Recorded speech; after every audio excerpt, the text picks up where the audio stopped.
Deuxième titre dans l'actualité, l'ouverture d'une enquête sur les mauvais traitements dont les enfants d'un collège de Pau auraient été les victimes. Le père d'un élève a porté plainte. Il dénonce, dit-il, les méthodes barbares de ce collège réputé pour sa sévérité et qui accueille aussi un fils du ministre de l'Éducation.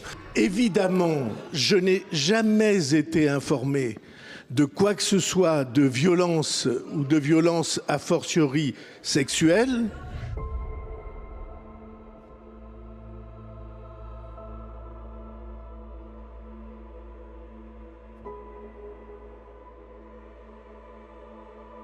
Polémique à l'Estel-Bétharram, près de Pau. Le père d'un élève de 14 ans, inscrit dans un collège privé, a déposé plainte pour coups et blessures volontaires et traitements inhumains et dégradants. Depuis 2 jours, les gendarmes enquêtent à l'école Notre-Dame de Bétharram parce qu'un élève a osé parler de la gifle donnée par le surveillant général l'an dernier et d'une punition très sévère infligée en décembre par un élève surveillant du dortoir.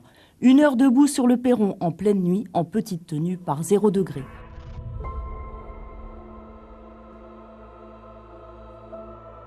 Pour ces faits, les parents ont porté plainte et une information judiciaire a été ouverte. Mais ce cas n'est pas isolé, si l'on en croit cette commerçante paloise qui, scandalisée, a retiré son enfant de Bétharram, mais qui souhaite garder l'anonymat. Le collège de Bétharram ne doit pas être un sanctuaire de la violence. Le droit doit s'appliquer partout et le respect pour les élèves doit être une règle d'or pour tous les établissements scolaires.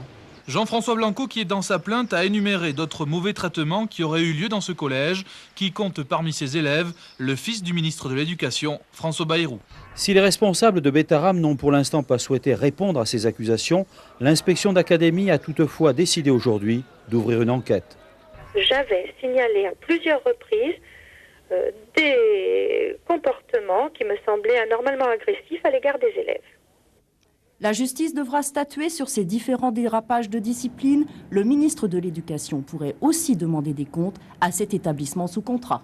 De son côté, l'établissement Bétharram, qui avait défrayé la chronique médiatique pour d'autres agissements dégradants, s'est déclaré solidaire de son surveillant général. Aucune sanction administrative n'a été prise à son encontre.